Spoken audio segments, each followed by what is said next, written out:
Hola, buenas noches. Mi grupo está conformado por Andrea González, Karen Capera, Melissa Alzate y mi persona, Angie Rincón. A continuación, mi compañera Andrea.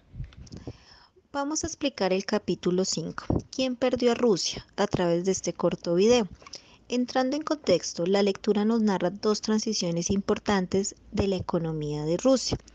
La primera es la caída del muro de Berlín un 9 de noviembre de 1989 después de 28 años, en donde alejó a familias enteras y amigos.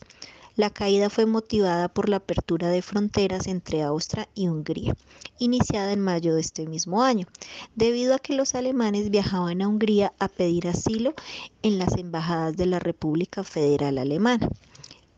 La segunda transición del comunismo al fundamentalismo del mercado o economía de mercado, basada en la transformación de sociedades, estructuras sociales y políticas. Nos centraremos en esta última transición. En este momento Rusia vivía bajo un sistema comunista soviético impuesto por Boris Yeltsin, en donde se carecía tanto de libertad política como prosperidad económica. Los problemas de Rusia yacían en que tenían instituciones con nombres similares a los occidentales, pero no ejercían las mismas funciones, es decir, una mala estrategia de funcionamiento. Tenían bancos, los cuales se encargaban de desembolsar los fondos, pero el Estado era el encargado de asignar los créditos. Ni los bancos ni el Estado realizaban seguimiento de pago, por tanto este dinero se perdía. Corrupción.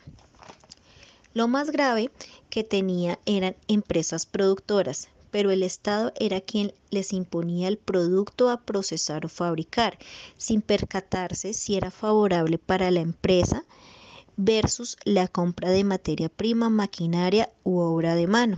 Adicional, el Estado generaba cuotas de producción a las empresas, quienes de una u otra manera las cumplían, pero se valían de estrategias de corrupción para poder mantener el sistema soviético a flote, al igual que sus empresas. Los precios también eran establecidos por el gobierno sin tener una medición costo-venta, eran implantadas artificialmente, lo que provocaba un descontrol de distribución y aumento de pobreza. Emerge un nuevo enfoque económico impuesto por China, el capitalismo. La transición de más éxito fue la de Taiwán, que rápidamente nacionalizaron y redistribuyeron la tierra, estableciendo instituciones que subyacen a una economía de mercado, con resultados impresionantes de crecimiento a 2 dígitos. Para este entonces, los consejeros de Rusia tenían claro que se necesitaba un cambio de frente en sus recursos, como en la creación a gran escala de instituciones de mercado. El Fondo Monetario Internacional y otros líderes occidentales alegaban que todo habría sido mucho peor de no haber sido por su apoyo y consejo. Pero en este punto Rusia necesitaba experimentar un crecimiento basado en los precios del petróleo y los beneficios de la evaluación del rublo, a lo que durante tanto tiempo su consejero Fondo Monetario Internacional se oponía, pero aún está en riesgo que su principal fuente de ingreso, el petróleo, tuviera un bajonazo de precio y desacelerara el crecimiento, por lo que Rusia necesitaba generar nuevos ambientes de mercado, lejos de los préstamos millonarios otorgados por el Fondo Monetario Internacional, que finalmente fue lo que terminó de destrozar la economía. Liberarse de los grilletes del comunismo era apreciar rápidamente las ventajas del mercado, pero los consejeros occidentales no tenían fe y tenían un poco interés en este nuevo modelo económico, pues para ellos era más certero seguir con la misma dinámica, aún sintiendo las consecuencias del mismo, que incursionar en el mercado, algo nuevo y poco estable para la economía.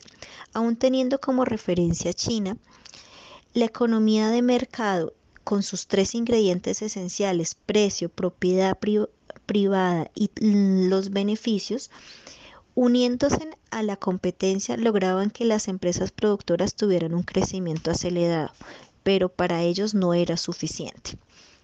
Los dos modelos económicos cuentan con desafíos y oportunidades, pero pues se presentaban muchas dudas frente a qué camino elegir.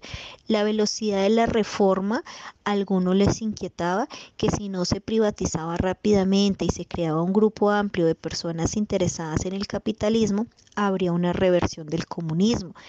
Pero ir demasiado rápido, la reforma también podría ser un desastre, potenciados por la corrupción política y donarían retrocesos hacia la extrema izquierda o hacia la extrema derecha.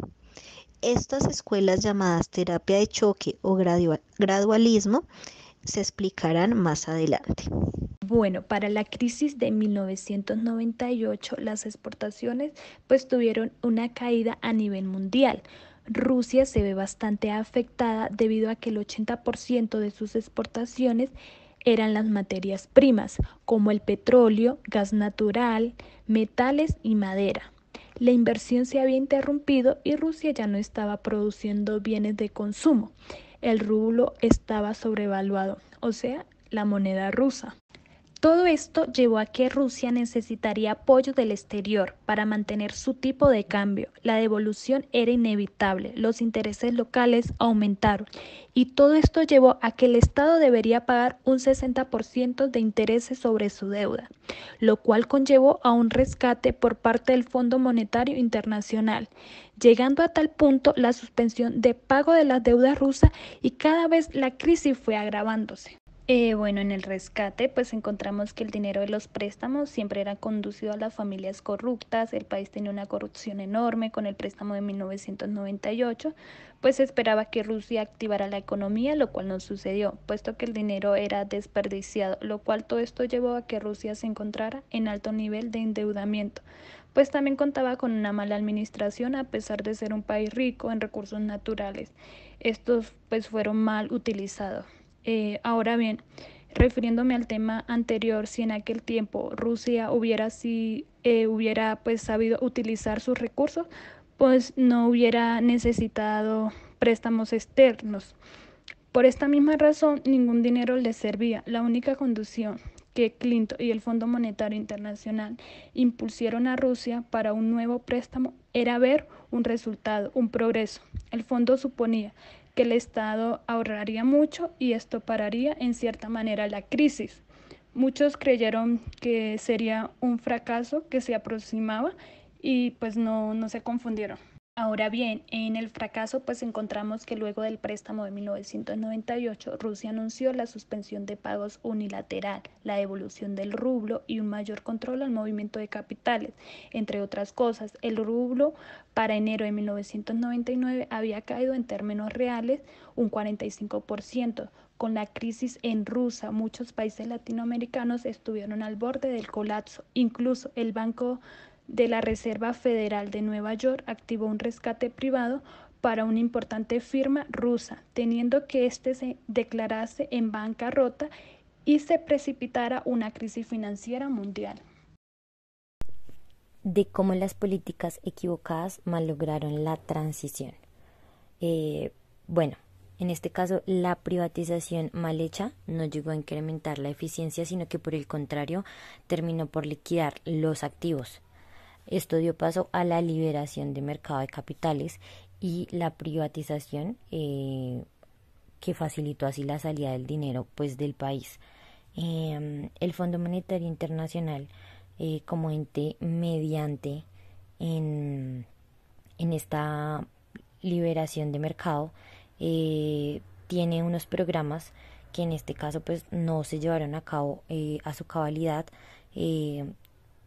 como lo podemos ver en la ausencia de políticas de competencia, puesto que las empresas que tenían sus monopolios no les convenía tener competencia. Claramente Rusia no puso en práctica muchos de los programas o de los paradigmas que tenía el Fondo Monetario Internacional, puesto que la teoría económica dice que para que los mercados funcionen bien tiene que haber competencia y propiedad privada. El Fondo Monetario Internacional pues optó por enfatizar en la privatización y echó afuera pues la competencia sin darle mucha prioridad. Ya como lo mencionaba pues anteriormente, estas políticas lo que hacían era generarle a las empresas más riqueza, puesto que no tenían políticas ni de competencia, donde pues además de que el Fondo Monetario tuviera en cuenta que eran errores graves, las empresas pasarían a o procurarían establecer monopolios o carteles para así seguir ampliando sus beneficios, que están dispuestos a recurrir a técnicas pues de conductas mafiosas para lograr el mercado completo o imponer así una sólida línea de mercado. Inflación. En 1992, con la liberación de mercados, se generó el estallido inflacionario que afectó el mercado interno en Rusia. También nos dejó claro que el Fondo Monetario Internacional tiene un excesivo tipo de interés caracterizado por ser alto. Llevó esto también a que el interés por la inversión dentro del país pues se viera afectada. Asimismo, muchas de las empresas privadas tuvieron que liquidar sus activos, dado pues por las mismas razones de los altos tipos de interés que generaba el Fondo Monetario Internacional. Esto llevó a una pausa en las importaciones y asimismo dificultó las exportaciones. Las políticas monetarias de esta manera también contribuyeron al uso del trueque, actividad que se realizaba entre las fábricas y los empleados para mantener algún tipo de negocio. De los trabajadores se generó o se creó el mercado de las pulgas, donde ellos, con la mercancía recibida por parte de pago de las fábricas, trataban de conseguir algún flujo de efectivo para sobrevivir o para adquirir sus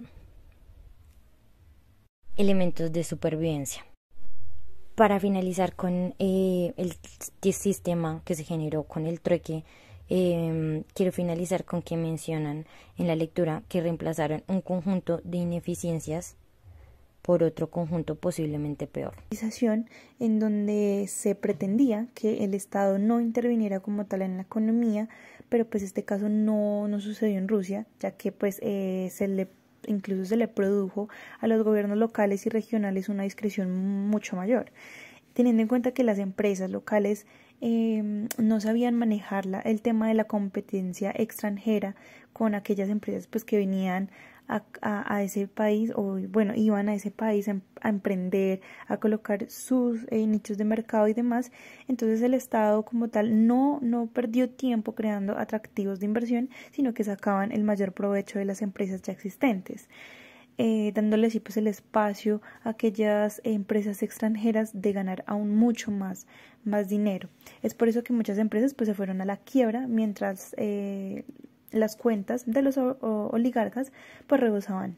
Entonces fue ahí en ese momento donde también socavaron la confianza del Estado tanto en el término de democracia como fueron también trayendo repercusiones económicas, dado que también pues preferían solicitar préstamos incluso a los bancos privados y no a los que estaban públicos, y pues muchas veces incluso también se llegó a pensar o a asegurar que dichos dineros de estas empresas privadas entraban de manera ilícita o ingresaban por medio de corrupción, y pues lo que hacía es que dañaba estos mercados como tal, y no había como tal esta igualdad en esa economía, porque la mayoría de estos dueños como tal pues eran ricos.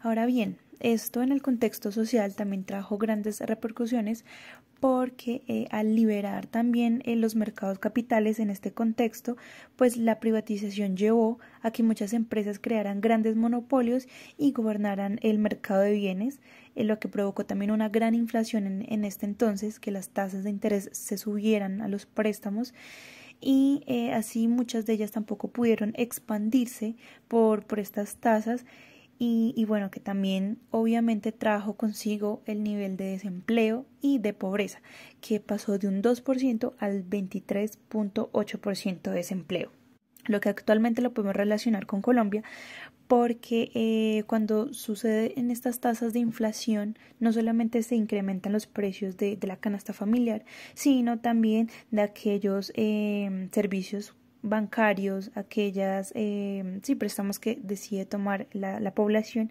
que incrementan sus tasas de interés, y pues eso también va afectando a la economía también, no solo nacional sino internacional, porque también afecta, entre otras cosas, las transacciones de comercio exterior, que también pues eso trae grandes repercusiones a nivel de la economía.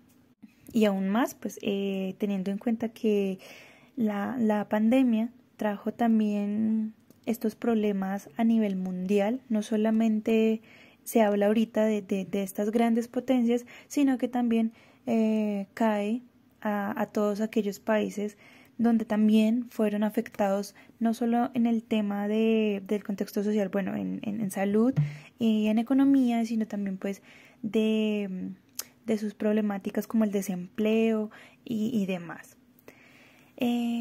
Para ese entonces también intentaron implementar una terapia de choque, en donde tenían en cuenta que la economía pues estaba siendo destruida, por decirlo así, estaba perdiendo mucho valor. Entonces lo que estaban haciendo era, por decirlo así, agitar o sacudir unas políticas económicas repentinas y dramáticas, que esto afectaron también a los precios y el empleo, como mencioné anteriormente, y se decide pues hacer una reforma que ayude a mitigar ese desbalance. Pero por este lado pues se tenían dos puntos de vista. El primero, que estas reformas no se podían tomar así a la ligera, y la otra, el otro punto de vista era que estas reformas se podían hacer siempre y cuando tuviera su tiempo, siempre y cuando se estudiaran y se analizaran las diferentes economías, no solamente pues la interna, sino que también se tuvieran en cuenta otros tipos de, por ejemplo, de empresas, no solamente las privadas, sino las que también quedaban públicas y demás. Porque recordemos que actualmente las empresas privadas, digamos que tienen un poco más de lucro en relación al cobro que se le puede hacer a los bienes o a los servicios al consumidor final.